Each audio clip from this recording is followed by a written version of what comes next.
Hello प्यारे बच्चों, good morning to all of you. मैं दिलीप कुमार आप सबों का कॉन्सेप्ट रेपरा दाऊदनगर यूट्यूब चैनल पे स्वागत करता हूं। बच्चों, आज बहुत दिनों के बाद आप लोगों से मुलाकात हो रही है, इसके लिए खेद चाहता हूं। आप लोग माफ़ कर देंगे, ऑनलाइन वीडियो नहीं आ रहा था। हम लोगों ने सोचा कि अब लॉकडाउन जो है ख़त्म होने वाला है, क्लास चलने वाले हैं, तो सोचा कि अब यूट्यूब पर डालना थोड़ा हम लोग भी छोड़ दिए थे, लेकिन फिर से मालूम चल रहा है कि लॉकडाउन और आगे बढ़ने वाला है, तो फिर से मैं आप लोगों को वीडियो प्रोवाइड करा रहा हूँ।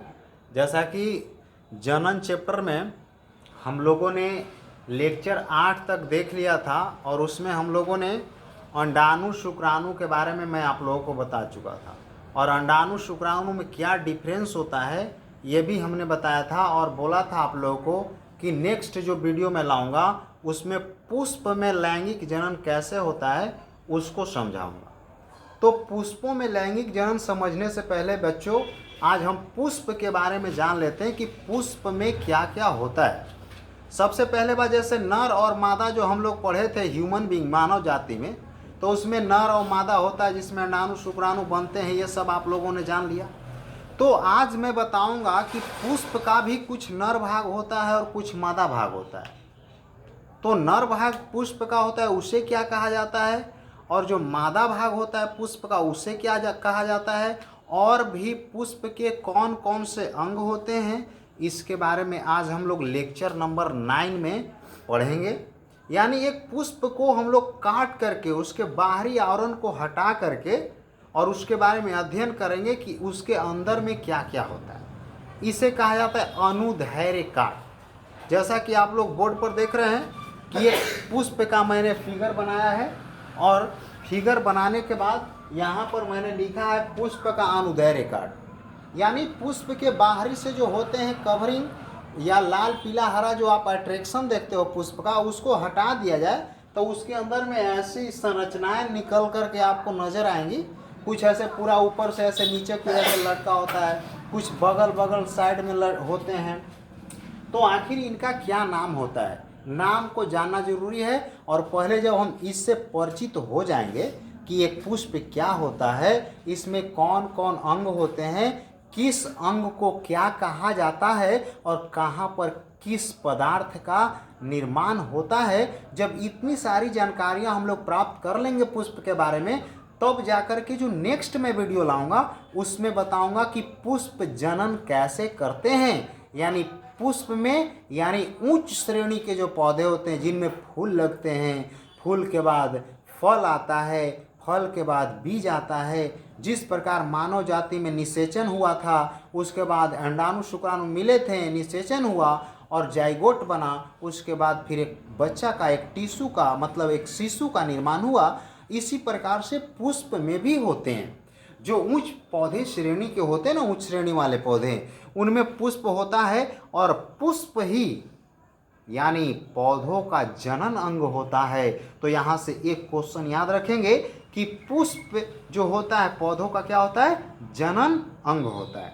यानी कोई क्वेश्चन पूछे कि पौधों का जनन अंग कौन सा भाग होता है, तो पौधा का जनन अंग पुष्प होता है। और पुष्प में जनन की प्रक्रिया कैसे होती है, इसको समझने के लिए आज हम पुष्प के बारे में पढ़ेंगे, और क्या होता है पुष्प, और उसमें कौन पार्ट को क्या नाम दिया जाता है, इसके बारे में अध्ययन करें। तो चलते हैं हम लोग पुष्प के बारे में अध्ययन करते हैं। आता है क्वेश्चन कि पुष्प के अनुदैर्घ्य काट का वर्णन करें। ये 5 नंबर में क्वेश्चन आता है, पुष्प के अनुदैर्घ्य काट का वर्णन या पुष्प के अनुदैर्घ्य काट का सचित्र वर्णन। तो ये आपका है क्वेश्चन कि पुष्प के अनुदैर्घ्य काट का सचित्र वर्णन करें। तो सबसे पहले आपको याद रखना है कि पुष्प को जब हम लोग काटते हैं अनुदैर्घ्य रूप से, तो मुख्य रूप से इसके 4 भाग होते हैं।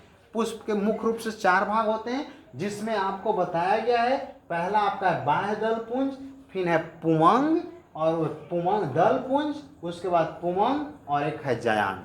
ये 4 चीज होते हैं, मुख्य रूप से पुष्प के अंग होते हैं।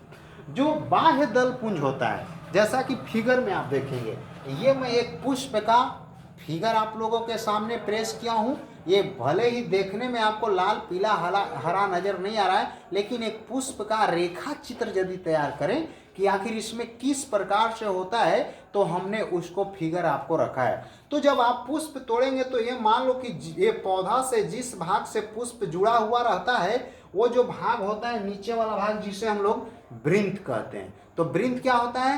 वृंत पुष्प का वह भाग होता है जो पौधा से कनेक्ट होता है, और उसी को हम लोग तोड़ लेते हैं और अलग कर लेते हैं पुष्प को। तो ये वृंत हुआ।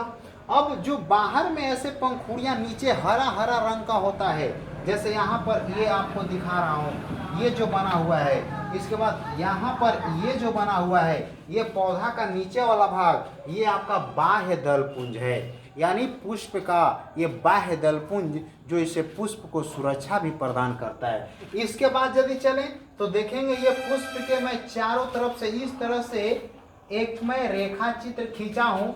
ये जो पुष्प का जो है सुंदरता प्रदान करने वाला भाग है, जो हरा तो नहीं होता, रेड होता है, पीला होता है, उजला होता है, मतलब इसी से पुष्प की सुंदरता आता है।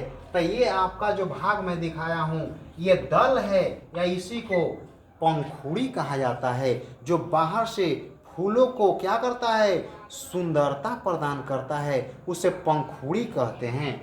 अब पंखुड़ी हो गया, आपका बाह्य दल हो गया, अब आपका वृंत हो गया। अब पुष्प के अंदर की बात करें, ये बाहरी का स्ट्रक्चर था। अंदर में यदि चला जाए तो आप बीचों बीच इस तरह से जो आप देख रहे हैं, ये वाला जो मैं भाग बनाया हूँ, यहाँ से लेकर के यहाँ तक ऐसे जो आ रहा है, ये पुष्प का यहाँ से लेकर यहाँ वाला भाग पूरा पुष्प का मादा भाग होता है।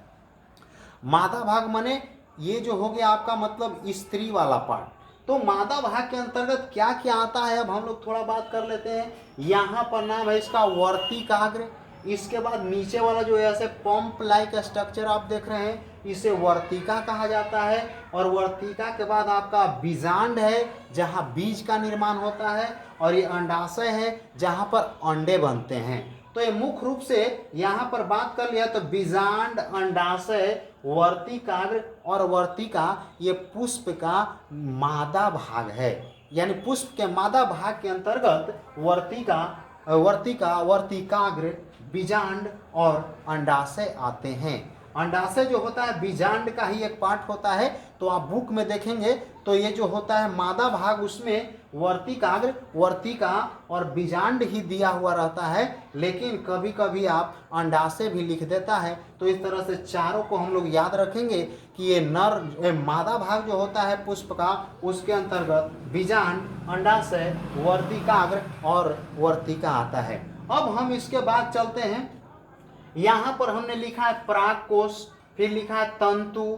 ये जो भाग होता है, जैसे बात किया जाए, ये वाला जो देख रहे हो, ये मेन को छोड़ करके इधर ऐसे ब्रांच निकले हुए हैं। ये जो ब्रांच होते हैं, ये फूल का नर भाग होता है, और नर भाग के अंतर्गत परागकोश और तंतु आते हैं। और ये जो परागकोश जो देख रहे हैं, यही परागकोश में परागकण का निर्माण होता है। और वही परागकण जो होते हैं, यानी जब इनमें परागन की क्रिया होती है, जैसे मानव में निषेचन होता है, उसी तरह पुष्पों में निषेचन नहीं होता, इनमें परागन की क्रिया होती है। और परागन में परागकोश में जो परागकण बनते हैं वही भाग लेते हैं। यानी परागकोश से परागकण को निकाल करके किसी विधि के द्वारा, वो प्राकृतिक हो या कृत्रिम हो, उसके द्वारा वर्तिकाग्र पर पहुंच जाता है या पहुंचाया जाता है। और वर्तिकाग्र पर पहुंचने के बाद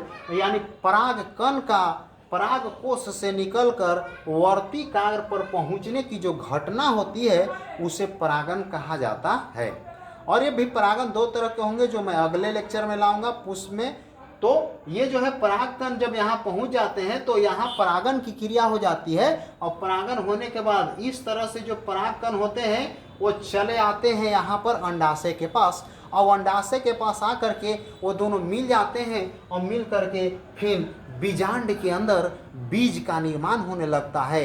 और फिर इसके बाहर में ये जो आप देख रहे हो पुष्पासन वाला भाग, ये पुष्पासन यही आगे चल कर के फल में बदल जाता है, और इसी को हम लोग फल के रूप में खाते हैं। तो क्वेश्चन बना कि पुष्प का वह कौन सा भाग है जिसे खाया जाता है।